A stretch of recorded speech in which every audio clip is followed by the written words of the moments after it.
Hello, good morning everyone. આ લેક્ચરની અંદર આપણે ચાલુ કરવાનું છે નવું chapter nitrogen containing functional group.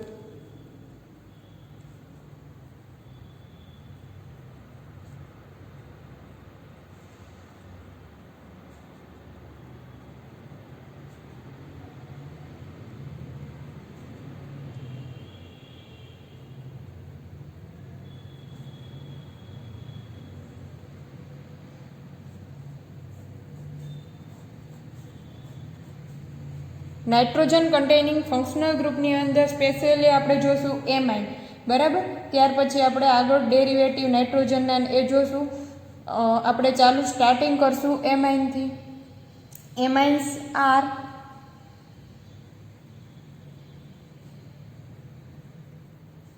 Organic compound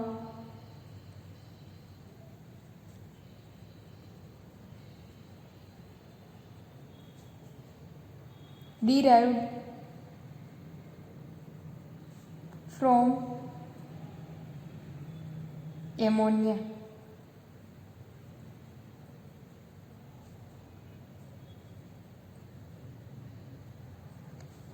amines છે તે એમોનિયામાંથી ડિરાઇવ્ડ કરવામાં આવે છે અને તે ઓર્ગેનિક કમ્પાઉન્ડ છે. સપોઝ કે આ જે NH3 છે તેનો એક હાઇડ્રોજન રિપ્લેસ કરી જો હું આલ્કાઇલ કે એરાઇલ ફંક્શનલ ગ્રુપમાં મૂકી દઉં તો થશે પ્રાઇમરી એમાઇન, જેમ કે RNH2. બરાબર, એક હાઇડ્રોજન આલ્કાઇલ કે એરાઇલ ફંક્શનલ ગ્રુપ વડે રિપ્લેસ થયો છે, એક હાઇડ્રોજન રિપ્લેસ થયું છે એટલે કહેશું પ્રાઇમરી એમાઇન. એવી જ રીતે બે હાઇડ્રોજન રિપ્લેસ કરું એમોનિયામાંથી, બે હાઇડ્રોજન જો હું રિપ્લેસ કરું આલ્કાઇલ કે એરાઇલ ફંક્શનલ ગ્રુપ દ્વારા NHRR, બરાબર, તો તે થશે સેકન્ડરી એમાઇન. એવી જ રીતે આ નાઇટ્રોજનના જો હું ત્રણ હાઇડ્રોજન આલ્કાઇલ કે એરાઇલ ફંક્શનલ ગ્રુપથી રિપ્લેસ કરું તો થશે ટર્સરી એમાઇન NRR, તો થશે ટર્સરી એમાઇન. ઇટ મીન્સ કે આનો મતલબ એવો થશે કે હાઇડ્રોજનને આલ્કાઇલ કે એરાઇલથી જો રિપ્લેસ કરવામાં આવે, બરાબર, ફ્રોમ એમોનિયા, તો આપણને એમાઇન્સ મળશે. એમોનિયાના જે હાઇડ્રોજન છે તેને આલ્કાઇલ કે એરાઇલ ચેનથી જો રિપ્લેસ કરવામાં આવે તો આપણને એમાઇન મળશે. ચાલો આપણે આગળ વધશું. સ્ટ્રક્ચર ઓફ એમાઇનમાં સ્ટ્રક્ચર કેવું હશે એમાઇનનું? Structure of amines. એમાઇનનું સ્ટ્રક્ચર જાણવા માટે આપણે કેલ્ક્યુલેટ કરવું પડશે હાઇબ્રિડાઇઝેશન, બરાબર, એટલે કેલ્ક્યુલેટ કરશું. હાઇબ્રિડાઇઝેશન કેલ્ક્યુલેટ કરવા માટે આપણે જોવું પડશે બોન્ડ પેર પ્લસ લોન પેર, બરાબર. ટોટલ બોન્ડ પેર કેટલા છે અને ટોટલ લોન પેર કેટલા છે? તો અહીંયા જોઈએ તો ટોટલ NH3 લઈ લઈએ કે કોઈ પણ RNH2 લઈ લઈએ કે RNHR કે RRN લઈ લઈએ, બરાબર. એમાં જોઈએ તો બોન્ડ પેર કેટલા છે? 1 2 3, 3 બોન્ડ પેર છે પ્લસ 1 લોન પેર છે. બધા જ પાસે 1 લોન પેર છે. 3 + 1 = થશે 4, બરાબર. અહીંયા 4 મળશે એટલે તેનું હાઇબ્રિડાઇઝેશન નક્કી થશે. હાઇબ્રિડાઇઝેશન થશે sp3 હાઇબ્રિડાઇઝેશન. ચાલો, sp3 હાઇબ્રિડાઇઝેશન હોય, બરાબર, એટલે આપણને એવું લાગે કે તેનો બોન્ડ એંગલ કેટલો હોવો જોઈએ?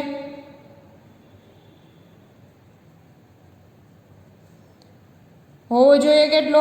109 ડિગ્રી 28 મિનિટ. બટ ખરેખર એકચ્યુઅલી હશે કેટલો? તો કે 108 ડિગ્રી જેટલો છે, બરાબર. આ છે, હોવો જોઈએ આટલો છે નહીં. તેનું રીઝન શું છે? તો કે અહીંયા sp3 હાઇબ્રિડાઇઝેશન છે એટલે આપણને એવું લાગે કે એનો શેપ કેવો હશે? તો કે તેનો શેપ ટેટ્રાહેડ્રલ હોવો જોઈએ.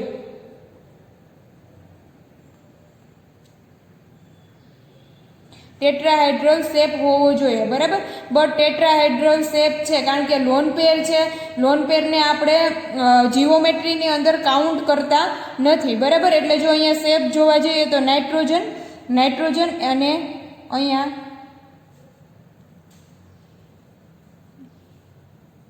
4 ઓર્બિટલ છે, બરાબર. આ 4 ઓર્બિટલ છે એમાંની જો જોઈએ તો અહીંયા આ જે છે તે લોન પેર છે.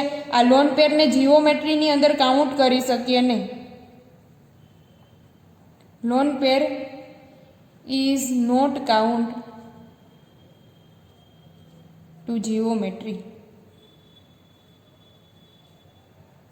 લોન પેરને આપણે જીઓમેટ્રીની અંદર કાઉન્ટ કરી શકીએ ને, એટલે ખરેખર હોવો જોઈએ કેવો, તો કે ટેટ્રાહેડ્રલ. પણ અહીંયા લોન પેર છે તો બોન્ડિંગ કેટલું થયેલું હશે, તો કે અહીંયા, બરાબર. તો અહીંયા જો તેનો આ જે શેપ જોવામાં આવે તો આ શેપ કેવો દેખાય છે, તો કે પિરામિડલ સ્ટ્રક્ચર હશે, બરાબર.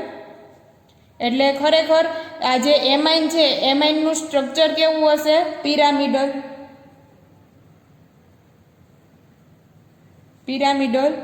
શેપ. પિરામિડલ શેપ હશે, ટેટ્રાહેડ્રલ શેપ હશે નહીં. sp3 હાઇબ્રિડાઇઝેશન છે એટલે લાગે એવું કે ટેટ્રાહેડ્રલ શેપ હશે, બટ ટેટ્રાહેડ્રલ શેપ નથી. તેનું રીઝન શું છે, તો કે લોન પેરને આપણે જીઓમેટ્રીની અંદર કાઉન્ટ કરી શકીએ નહીં, તો તેનો શેપ કેવો જોવા મળે છે, પિરામિડલ શેપ જોવા મળે છે. પ્લસ sp3 હાઇબ્રિડાઇઝેશન છે એટલે લાગે છે શું, તો કે બોન્ડ એંગલ કેટલો હોવો જોશે, તો કે અહીંયા 109 ડિગ્રી 28 મિનિટ હોવો જોઈએ, બટ એ છે નહીં. તેનું રીઝન શું છે, તો કે લોન પેર અને બોન્ડ પેર. અહીંયા લોન પેર અને બોન્ડ પેરના જે ઇલેક્ટ્રોન છે તેમાં ઇલેક્ટ્રોન રિપલ્ઝન થવાને લીધે તેનો બોન્ડ એંગલ કેટલો જોવા મળે છે. આનો બોન્ડ એંગલ કેટલો હશે, તો કે 108 ડિગ્રી હશે, બરાબર. 108 ડિગ્રી જેટલો તેનો બોન્ડ એંગલ જોવા મળશે. રીઝન શું છે, તો કે લોન પેર ટુ બોન્ડ પેર repulsion. Lone pair two bond પેર રિપલ્ઝન થશે, જેને લીધે તેનો બોન્ડ એંગલ 108 ડિગ્રી જેટલો જોવા મળશે, બરાબર. તો આ બેઝિક ઇન્ટ્રોડક્શન થયું એમાઇનનું, કે એમાઇન છે તેનો શેપ કેવો જોવા મળશે, તો કે પિરામિડલ શેપ જોવા મળશે. તેનો બોન્ડ એંગલ કેટલો હશે, તો કે 108 ડિગ્રી હશે. કારણ કે અહીંયા લોન પેરને આપણે જીઓમેટ્રીની અંદર કાઉન્ટ કરી શકીએ નહીં, તેથી તેને લીધે તેનો શેપ પિરામિડલ છે અને તેનો બોન્ડ એંગલ 108 ડિગ્રી છે. અને તેનું હાઇબ્રિડાઇઝેશન કયું જોવા મળશે, તો કે sp3 હાઇબ્રિડાઇઝેશન જોવા મળશે. ત્યાર પછી આપણે આગળના ટોપિકમાં આગળ વધીએ. ચાલો, ત્યાર પછીનો જે ટોપિક છે એ છે classification of amine and nomenclature of amine. અહીંયા બંને ટોપિક એક સાથે લેશું, ક્લાસિફિકેશન જોશું અને સાથે સાથે એનું નોમેનક્લેચર પણ જોતા જોશું. તો આપણે લખીએ classification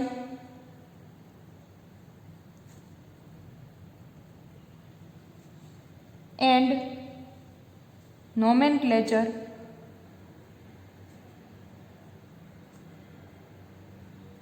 of amines. Classification and nomenclature of amines. અહીંયા જો તેનું ક્લાસિફિકેશન જોઈએ એમાઇન્સનું, તો સૌથી પહેલાં તો આપણે તેને બે પાર્ટમાં ડિવાઈડ કરી શકીએ, alkyl amine and aryl amine, બરાબર. આલ્કાઇલ એટલે આલ્કાઇલ ચેન જો અટેચ થયેલી હશે નાઇટ્રોજન સાથે, એક જો આલ્કાઇલ ચેન ને હાઇડ્રોજનને રિપ્લેસ કરેલો હશે તો થશે આલ્કાઇલ એમાઇન. જો એરોમેટિક રિંગે જો હાઇડ્રોજનને રિપ્લેસ કરેલો હશે, એમોનિયામાંના હાઇડ્રોજનને જો એરોમેટિક રિંગે રિપ્લેસ કરેલો હશે તો તેને કહેશું એરાઇલ એમાઇન. એટલે ક્લાસિફિકેશનમાં સૌથી પહેલાં આલ્કાઇલ એમાઇન આવશે એન્ડ એરાઇલ એમાઇન. ત્યાર પછી એમાઇનને આપણે 3 પાર્ટની અંદર ડિવાઈડ કરી શકીએ. આ જે alkyl amine and aryl amine છે તેને આપણે 3 પાર્ટની અંદર ડિવાઈડ કરી શકશું. અહીંયા લખશું alkyl and aryl amine. Alkyl અને એરાઇલ એમાઇનને 3 પાર્ટની અંદર ડિવાઈડ કરી શકીએ, primary amine, secondary amine and tertiary amine. Primary amine, secondary amine tertiary amine. ચાલો, પ્રાઇમરી એમાઇન કોને કહેવાય? તો કે only one hydrogen replaced from ammonia. Only one hydrogen replaced from ammonia. એ અમોનિયામાંનો એક હાઇડ્રોજન રિપ્લેસ થયો હશે. જો આલ્કાઇલ ફંક્શનલ ગ્રુપથી થયો હોય તો આલ્કાઇલ એમાઇન, જો એરાઇલ ફંક્શનલ ગ્રુપથી થયો હશે તો aryl amine. For example RNH2. અહીંયા R ઇઝ ઇક્વલ ટુ છે આલ્કાઇલ ચેન, તો આલ્કાઇલ અમાઇન. અહીંયા એરોમેટિક રિંગ અટેચ થયેલી છે ARNH2, બરાબર, તો તેને કહેશું aryl amine. Secondary amine. Secondary એમાઇનમાં 2 hydrogen replaced, 2 hydrogen replaced from ammonia. બરાબર, અહીંયા જોઈ લઈએ. અહીંયા જો આલ્કાઇલ લીધેલું હશે R, 2 હાઇડ્રોજન રિપ્લેસ થયેલા છે, loan pair of electron as it is છે RNH. બરાબર, તો આ આલ્કાઇલ ચેનથી થયેલો હોય રિપ્લેસ, તો 2 alkyl amine, 2 secondary alkyl amine. બરાબર, જો એરોમેટિક રિંગ હશે ARNH, AR, તો अब આવશે secondary aryl amine, secondary aryl amine. એવી રીતે ટર્સરી એમાઇન લઈ લઈએ. 3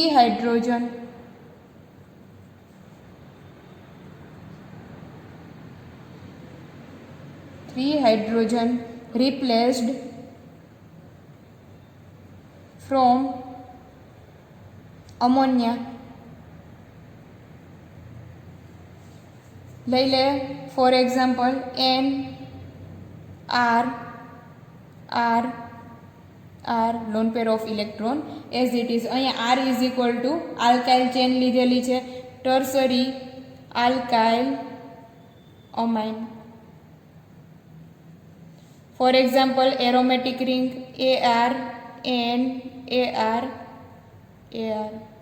loan pair of electron as it is, તો આવશે ટર્સરી એરાઇલ અમાઇન.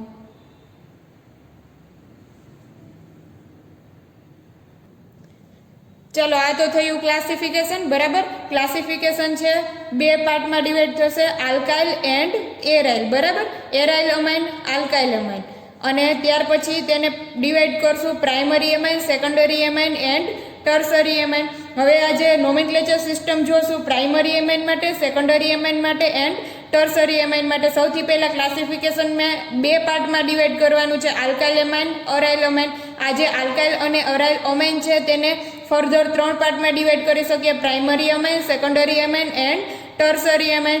હવે નોમેનક્લેચર સિસ્ટમ જોવાની છે પ્રાઇમરી, સેકન્ડરી અને ટર્સરી માટે. તો સૌથી પહેલા આપણે જોશું nomenclature system of primary amine. Primary amine માટે આપણે નોમેનક્લેચર સિસ્ટમમાં 2 જોશું. એક જોશું common nomenclature system and IUPAC nomenclature system. ચાલો લઈ લઈએ nomenclature of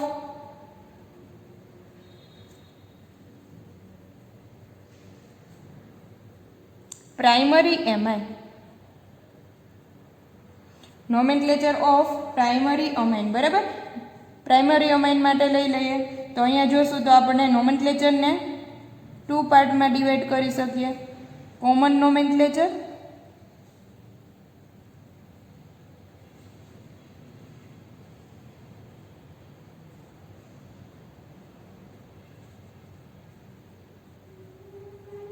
and IUPAC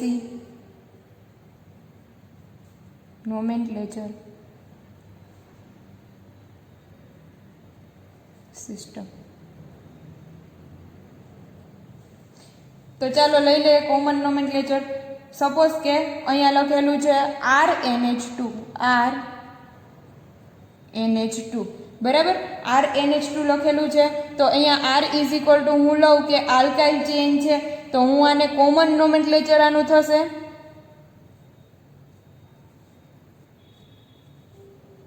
CN, common nomenclature થશે આલ્કાઇલ અમાઇન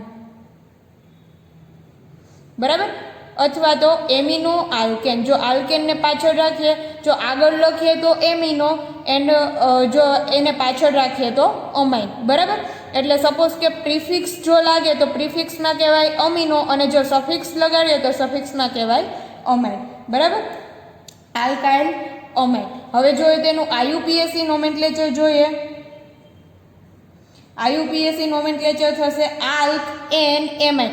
આલ્કેન જે છે સપોઝ કે આર જે છે હું અહીંયા એવું લખું આલ્કેન ચેન છે બરાબર, કારણ કે સિંગલ બોન્ડ છે એટલે આલ્કેન છે. તો અહીંયા હું જોઈશ તેનો આ જે લાસ્ટ ઈ છે ઈ રિપ્લેસ કરી અને અમાઇન લગાડવાનું છે. જો અહીંયા સિંગલ બોન્ડ હશે તો લાવશે એન, જો અહીંયા ડબલ બોન્ડ હોય તો ઇન બરાબર. એવી રીતે તો અહીંયા હું લખીશ આલ્ક, સિંગલ બોન્ડ છે એટલે એન, આલ્ક એન અમાઇન. ઈ રિપ્લેસ કરી આલ્કેનનો ઈ રિપ્લેસ કરી અમાઇન લગાડવાનું છે. આયુપીએસી નોમેનક્લેચરમાં ઈ રિપ્લેસ કરી અને અમાઇન લગાડવાનું રહેશે બરાબર. હવે અહીંયા R is equal to alkyl chain હતી તો આપણે કોમન નોમેનક્લેચર અને આયુપીએસી નોમેનક્લેચર જોઈ લીધું. હવે જો અહીંયા એરોમેટિક રિંગ હોય, સપોઝ કે હું લખું છું એરોમેટિક રિંગ AR NH2 તો તેનું જોઈ લે common nomenclature and IUPAC nomenclature. Common nomenclature થશે જો અહીંયા એરોમેટિક રિંગ છે એટલે એરાઇલ અમાઇન પણ એને કહી શકશું બરાબર. એરોમેટિક રિંગ છે એટલે તેને નોર્મલી આપણે કહીએ ફિનાઇલ, ફિનાઇલ અમાઇન છે, phenyl amine. IUPAC nomenclature. IUPAC nomenclature આ મોસ્ટ ઓફ જાણીતું છે. કોમન એન્ડ આયુપીએસી નોમેનક્લેચરમાં C6H5NH2 હોય તો તેને કહીએ આપણે એનિલિન, એનિલિન છે બરાબર. અને જો બીજું આપણે આયુપીએસી નોમેનક્લેચર લગાડવું હશે તો C6H5 એટલે બેન્ઝીન રિંગ છે. બેન્ઝીનમાંનો ઈ રિપ્લેસ કરી અને અમાઇન લગાડશું એટલે બેન્ઝીન અમાઇન. ઈ રિપ્લેસ કરશું બેન્ઝીન અમાઇન બરાબર. તો આ એનું આયુપીએસી નોમેનક્લેચર થશે. ફિનાઇલ અમાઇન કોમન નોમેનક્લેચર. કોમન નોમેનક્લેચરમાં એનિલિન પણ ચાલે, આયુપીએસી નોમેનક્લેચરમાં એનિલિન ચાલશે કારણ કે મોસ્ટ એક્સેપ્ટેબલ નેમ છે એનિલિન બરાબર. C6H5NH2 છે તે એનિલિનથી ઓળખાય, તેને આપણે બેન્ઝીન અમાઇન આયુપીએસી નોમેનક્લેચરમાં કહી શકીએ. ચલો ફોર એક્ઝામ્પલ જોઈ લઈએ. RNH2 લીધેલું છે તો અહીંયા હું લઈશ આરની જગ્યાએ CH3NH2, CH3NH2 બરાબર. CH3 છે 1 કાર્બન એટમ છે એટલે મિથેન હોય. મિથેનમાંથી આપણે ઈ રિપ્લેસ કરશું તો આયુપીએસી નોમેનક્લેચર થઈ જશે મિથ એન એમાઇન બરાબર. જ્યારે કોમન નોમેનક્લેચર આલ્કાઇલ એટલે કે મિથેન છે તો મિથાઇલ એમાઇન. અહીંયા કોમન નોમેનક્લેચર થશે મિથાઇલ અમાઇન. જ્યારે આયુપીએસી નોમેનક્લેચર થશે જો જોઈએ તો સિંગલ બોન્ડ છે એટલે એન, મિથ, સિંગલ બોન્ડ છે એટલે એન, મિથ એન એમાઇન. એવી જ રીતે હું લઈ લઉં CH3 CH2 CH2 NH2 3 carbon atom છે. કોમન નોમેનક્લેચર જો જોશું તો આલ્કાઇલ ચેન છે 3 કાર્બન એટમ એટલે પ્રોપાઇલ ચેન થઈ પ્રોપાઇલ એમાઇન.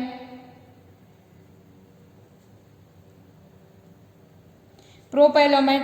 આયુપીએસી નોમેનક્લેચર જોશું તો અહીંયા 1 2 3 કાર્બન એટમ છે એટલે પ્રોપ, સિંગલ બોન્ડ છે એટલે એન, પ્રોપ એન અમાઇન બરાબર. જ્યારે અહીંયા આપણે ઓલરેડી જોઈ લીધું છે કે અહીંયા જો C6H5NH2 હશે તો આપણે કહેશું તેને ફિનાઇલ અમાઇન. અને આયુપીએસી નોમેનક્લેચરમાં કહેશું આપણે તેને એનિલિન અથવા તો બેન્ઝીન અમાઇન, બેન્ઝીન અમાઇન. ઈ રિપ્લેસ કરી અને અમાઇન લગાડવાનું છે. આ છે આયુપીએસી નોમેનક્લેચર, આ છે કોમન નોમેનક્લેચર. બરાબર. તો અહીંયા પ્રાઇમરી અમાઇનનું નોમેનક્લેચર આપણે કમ્પ્લીટ કરીએ છીએ. ચાલો આગળ વધીએ. Nomenclature of secondary અમાઇન.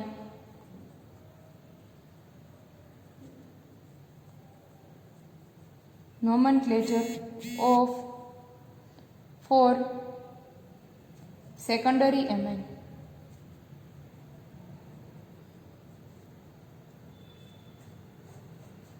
સેકન્ડરી અમાઇનનું નોમેનક્લેચર કરીએ. બરાબર. તો સેકન્ડરી નોમેનક્લેચરને 2 પાર્ટની અંદર ડિવાઈડ કરી શકીએ.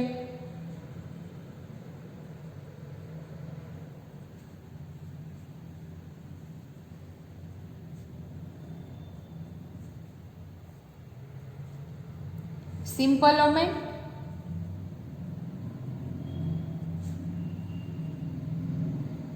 And mixed અમાઇન.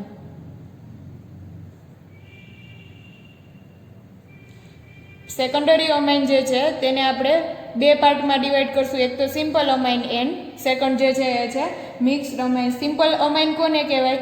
તો કે જે સેન્ટ્રલ એટમ છે તે નાઇટ્રોજન છે. બરાબર.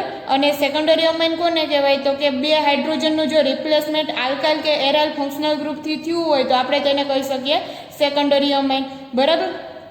તો અહીંયા 2 આલ્કાઇલ જે છે તે સેમ હશે. 2 આલ્કાઇલ ચેન જો સેમ હોય તો તેને કહેશું સિમ્પલ અમાઇન, કે આ આર છે એવો જ આ આર છે. બરાબર. બંને આર જો બંને બાજુના ફંક્શનલ ગ્રુપ સરખા હશે, સેમ હશે, તો તેને કહેશું સિમ્પલ અમાઇન. જ્યારે બંને બાજુ અટેચ થયેલા ફંક્શનલ ગ્રુપ નાઇટ્રોજનની બંને બાજુ અટેચ થયેલા ફંક્શનલ ગ્રુપ ડિફરન્ટ હશે તો આપણે તેને કહેશું મિક્સ્ડ અમાઇન. જેમ કે R N H R dash. આ આર છે એવો આ આર નથી. બરાબર. તો આ જે અમાઇન છે તે છે સિમ્પલ અમાઇન, જ્યારે આ અમાઇન છે તેને આ છે મિક્સ્ડ અમાઇન. જો આનું આપણે નોમેનક્લેચર કરવું હોય તો આપણે નોમેનક્લેચર કોમન નોમેનક્લેચર સિસ્ટમ પ્રમાણે આપણે કરી શકીએ. અહીંયા કોમન નોમેનક્લેચર સિસ્ટમ પ્રમાણે અહીંયા લઈ લઈએ. આર આર બંને સરખા છે. બરાબર. એટલે હું લખીશ એન એન ડાઈ આલ્કાઇલ અમાઇન. બંને આલ્કાઇલ જે ફંક્શનલ ગ્રુપ છે તે કેવા છે? તો કે સરખા છે. એટલે એન એન ડાઈ આલ્કાઇલ અમાઇન. જ્યારે આયુપીએસસી નોમેનક્લેચર કેવી રીતે કરશું? આયુપીએસસી નોમેનક્લેચર કરવા માટે આપણે આ બંનેમાંથી એકને કોઈ એકને સબસ્ટિટ્યુઅન્ટ માનવાનો છે કે આ સબસ્ટિટ્યુઅન્ટ છે. બરાબર. આ અટેચ થયેલું છે. અને આ બીજું જે છે તે મેઇન ચેન માનવાની છે. એક માનશું સબસ્ટિટ્યુઅન્ટ. બરાબર. અને બીજું જે છે એ છે મેઇન ચેન. એટલે આપણે અહીંયા જો હું લઈશ તો આને સબસ્ટિટ્યુઅન્ટ માનું એટલે હું લખું એન આલ્કાઇલ. સબસ્ટિટ્યુઅન્ટ માન્યું એટલે આવી ગયું N alkyl alkane amine. Single bond છે એટલે આલ્ક, પછી સિંગલ બોન્ડ છે એટલે એન અમાઇન. આલ્કેનનો ઈ રિપ્લેસ કરી અને અમાઇન લગાડવાનું છે. આ થઈ ગયું એનું આયુપીએસસી નોમેનક્લેચર. બરાબર. જ્યારે મિક્સ્ડ એમાઇન છે તેમાં બંને ડિફરન્ટ ફંક્શનલ ગ્રુપ છે.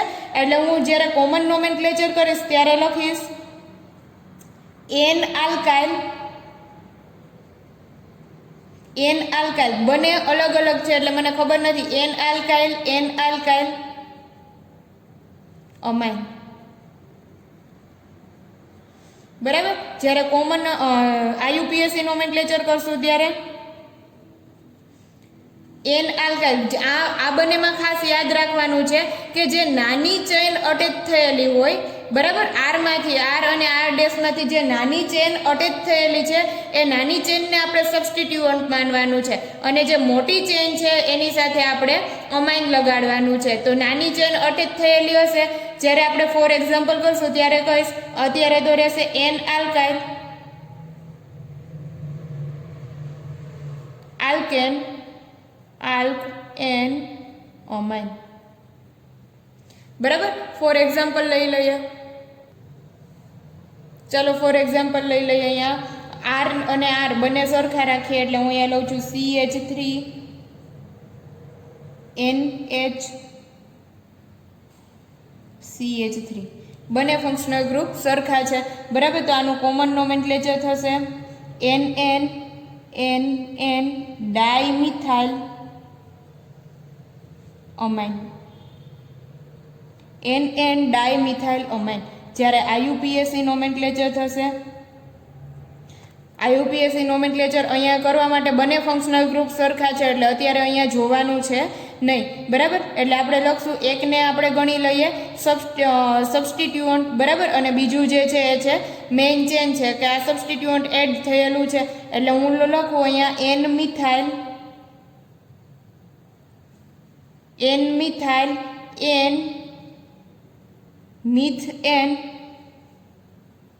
અમાઇન, N methyl N methane amine, બરાબર. જ્યારે અહીંયા આ આર છે એવું આર ડેશ છે નહીં એટલે બંને ફંક્શનલ ગ્રુપ ડિફરન્ટ છે. જેમ કે હું અહીંયા લઉં CH3NH CH2 CH3. એક બાજુ ઇથાઇલ ફંક્શનલ ગ્રુપ લાગેલું છે જ્યારે એક બાજુ મિથાઇલ ફંક્શનલ ગ્રુપ લાગેલું છે. તો અહીંયા ખાસ નોટ ડાઉન કરવાનું છે કે જે સ્મોલ ચેન છે, નાની જે ચેન છે એને આપણે માનવાનું છે સબસ્ટિટ્યુઅન્ટ, બરાબર. જે સ્મોલ ચેન હશે એને કોમન નોમેનક્લેચરમાં એને માનશું આપણે સબસ્ટિટ્યુઅન્ટ. તો આપણે IUPAC નોમેનક્લેચરમાં એને માનશું આપણે સબસ્ટિટ્યુઅન્ટ અને બાકી જે મેઇન ચેનની પાછળ લગાડવાનું છે અમાઇન. તો અહીંયા સૌથી પહેલાં જો IUPAC નોમેનક્લેચર એનું જોઈએ તો આપણને IUPAC નોમેનક્લેચર મળે N methyl ethane, single bond છે એટલે N અમાઇન, બરાબર. જ્યારે એનું કોમન નોમેનક્લેચર જોશું તો કોમન નોમેનક્લેચરમાં જોશું તો એક સાઈડ મિથાઇલ છે એક સાઈડ ઇથાઇલ છે. આલ્ફાબેટિકલ વાઇઝ જોઈએ તો ઈ પહેલા આવશે એટલે અહીંયા લખશું N ethyl N methyl amine, N ethyl N methyl amine, બરાબર. આ રીતે આપણે સેકન્ડરી અમાઇનનું નોમેનક્લેચર કરવાનું છે. Simple amine, mixed amine. જો હાઇડ્રોજન અમોનિયામાંના હાઇડ્રોજન રિપ્લેસ થઈ અને બંને બાજુના આલ્કાઇલ ફંક્શનલ ગ્રુપ કે એરાઇલ ફંક્શનલ ગ્રુપ સરખા લાગેલા હોય તો આપણે તેને કહી શકીએ સિમ્પલ અમાઇન. જ્યારે મિક્સ્ડ અમાઇનમાં એમોનિયામાંના જે બે હાઇડ્રોજન રિપ્લેસ થઈ અને આલ્કાઇલ અમાઇન કે એરાઇલ આલ્કાઇલ કે એરાઇલ જે ફંક્શનલ ગ્રુપ છે તે જુદા જુદા ડિફરન્ટ હશે તો આપણે તેને કહેશું મિક્સ્ડ અમાઇન, બરાબર. અને તેના IUPAC એન્ડ કોમન નોમેનક્લેચર આપણે જોઈ ગયા. આપણે ફર્ધર પ્રેક્ટિસ કરશું, અનધર એક્ઝામ્પલ લઈએ. ચાલો તો અહીંયા આપણને સેકન્ડરી અમાઇનના જે એક્ઝામ્પલ આપેલા છે તે થોડાક સોલ્વ કરીશું, બરાબર. અહીંયા મિક્સ આપેલા છે, સિમ્પલ અમાઇન પણ આપેલા છે અને મિક્સ્ડ અમાઇન પણ આપેલા છે. તો આપણને પહેલાં ખબર પડવી જોઈએ કે સિમ્પલ અમાઇન કયું છે અને મિક્સ્ડ અમાઇન કયું છે. તો અહીંયા જોઈએ તો આ બંને ફંક્શનલ ગ્રુપ કેવા છે તો કે ડિફરન્ટ છે, જુદા જુદા છે, બરાબર. નાઇટ્રોજનની બંને સાઈડના ફંક્શનલ ગ્રુપ જુદા જુદા છે એટલે આ મિક્સ્ડ અમાઇન છે. જ્યારે અહીંયા સેમ છે એટલે આ સિમ્પલ અમાઇન થશે. આ મિક્સ્ડ અમાઇન છે. અહીંયા જો જોઈએ તો આ પણ મિક્સ્ડ અમાઇન છે અને આ સિમ્પલ અમાઇન છે. તો સૌથી પહેલાં આપણે આનું કોમન નોમેનક્લેચર જોવા જઈએ તો અહીંયા એક સાઈડ મિથાઇલ ફંક્શનલ ગ્રુપ લાગેલું છે, બીજી બાજુ ફિનાઇલ ફંક્શનલ ગ્રુપ લાગેલું છે. તો આપણે અહીંયા લખશું N મિથાઇલ N ફિનાઇલ અમાઇન, બરાબર. જ્યારે IUPAC નોમેનક્લેચરમાં મેં તમને કીધું હતું કે આપણે જે નાની ચેન હશે એને શું માનશું તો કે સબસ્ટિટ્યુઅન્ટ માનશું. તો ફિનાઇલ અને મિથાઇલમાંથી મિથાઇલ નાની ચેન છે, બરાબર. એટલે હું લખીશ N મિથાઇલ અને આને મેઇન ચેન ગણવાની છે. તો આ મેઇન ચેન છે એટલે અહીંયા આપણે ફિનાઇલ આપી શકશું નહીં તો બેન્ઝીન લખવું પડશે. બેન્ઝીન અમાઇન, બેન્ઝીનનો E રિપ્લેસ કરશું N methyl N benzene, E replace કરી N બેન્ઝીન અમાઇન, બેન્ઝીનનો E રિપ્લેસ કરી અમાઇન લગાડી દેશું, બરાબર. જ્યારે અહીંયા કોમન નોમેનક્લેચર થશે N ડેશ અથવા N ડાયફિનાઇલ અમાઇન. જ્યારે આપણે IUPAC નોમેનક્લેચર આપી શકીએ એકને માની લઈએ સબસ્ટિટ્યુઅન્ટ એટલે હું લખીશ N ફિનાઇલ N બેન્ઝીન, ઈ રિપ્લેસ કરી અમાઇન, બેન્ઝીન, અમાઇન. બરાબર. જ્યારે અહીંયા કોમન નોમેનક્લેચર આપશું, અહીંયા એક સાઈડ ઇથાઇલ ફંક્શનલ ગ્રુપ લાગેલું છે, એક સાઈડ ફિનાઇલ ફંક્શનલ ગ્રુપ લાગેલું છે, એટલે હું લખીશ એન ઇથાઇલ, એન ફિનાઇલ, અમાઇન. બરાબર. જ્યારે આયુપેક નોમેનક્લેચર આપણે નાની ચેન હશે એને માનશું સબસ્ટિટ્યુઅન્ટ. તો અહીંયા ફિનાઇલ ને ઇથાઇલમાંથી ઇથાઇલ નાની ચેન છે, એટલે હું લખીશ એન ઇથાઇલ, એન ફિનાઇલ નહીં લખી શકીએ કારણ કે મેઇન ગ્રુપ માનવાનું છે, મેઇન ચેન માનવાની છે. બરાબર. એટલે એન બેન્ઝીન, એન બેન્ઝીન, ઈ રિપ્લેસ કરી અમાઇન, એન ફિનાઇલ, એન બેન્ઝીન, અમાઇન. બરાબર. જ્યારે અહીંયા જોઈએ તો સાયક્લોહેક્ઝેન ચેન લાગેલી છે, જ્યારે અહીંયા મિથાઇલ ચેન લાગેલી છે, એટલે કોમન નોમેનક્લેચર લખશું એન મિથાઇલ, એન સાયક્લોહેક્ઝાઇલ. બરાબર. હેક્ઝેન છે એનું આપણે હેક્ઝાઇલ કરશું, એન સાયક્લોહેક્ઝાઇલ એમાઇન. જ્યારે આયુપીએસસી નોમેનક્લેચર કરશું, આયુપેક નોમેનક્લેચર એમાં લખશું જે સાયક્લોહેક્ઝેન અને આ જે 1 કાર્બન વાળી ચેન છે તો મિથાઇલ છે, તો આપણે એને સબસ્ટિટ્યુઅન્ટ માનશું, એટલે એન મિથાઇલ, સાયક્લોહેક્ઝેનનો ઈ રિપ્લેસ કરશું, એન સાયક્લોહેક્ઝ, એન અમાઇન. આયુપેક નોમેનક્લેચર થશે. જ્યારે આ સિમ્પલ અમાઇન છે એટલે એન ડાઇઇથાઇલ અમાઇન. જ્યારે આયુપીએસસી નોમેનક્લેચર આ કોમન નોમેનક્લેચર સિસ્ટમ છે. આયુપીએસસી જોઈ લઈએ. આયુપીએસસી નોમેનક્લેચર પ્રમાણે થશે એન ઇથાઇલ, એન ઇથાઇલ. બરાબર. N ethyl, ethane, amine. અહીંથી આ ઇથાઇલ ફંક્શનલ ગ્રુપ અલગ પાડશું, ethane amine, N ethane single bond છે એટલે એન અમાઇન. તો આ થઈ ગયું આપણે સેકન્ડરી અમાઇનની નોમેનક્લેચર સિસ્ટમ. બરાબર. નેક્સ્ટ લેક્ચરની અંદર તમને લોકોને હું ટર્સરી જે અમાઇન છે તેનું નોમેનક્લેચર સિસ્ટમ કરાવીશ.